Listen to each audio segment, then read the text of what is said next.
এই সাদাকাতুল ফিতর কার জন্য ওয়াজিব? আল্লাহর হাবিব সাল্লাল্লাহু আলাইহি ওয়াসাল্লাম বলেছেন মুসলমানদের মধ্য থেকে সামর্থ্যবান সবার জন্য এটা ওয়াজিব।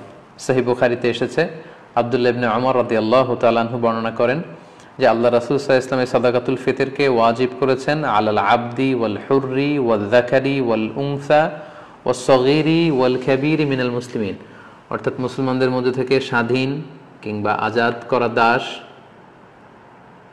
কিংবা ছোট বড় নারী পুরুষ সবার উপর এটা ওয়াজিব, যারই সামর্থ্য আছে তাকে দিতে হবে। এমন না যে আপনি প্রাপ্তবয়স্ক, আপনি আর আপনার স্ত্রী এই দুইজনের সাদাকাতুল ফিতর আপনি আদায় করলেন, আপনার ছোট ছোট ছেলে মেয়েদের সাদাকাতুল ফিতর আদায় করলেন না, না, এমনটা করা যাবে না। সবার, আপনার ঘরে যদি 6 মাসের ছোট্ট দুধ খায় এরকম বাচ্চাও থাকে, সেই বাচ্চার পক্ষ থেকেও আপনি সাদাকাতুল ফিতর আদায় করে দিবেন। যিনি ঘরের কর্তা ব্যক্তি আছেন আপনি আদায় করবেন, বাবা আদায় করবে কিংবা বড় ভাই আদায় করে দিবে, অর্থাৎ সবার পক্ষ থেকে এটাকে আদায় করতে হয়।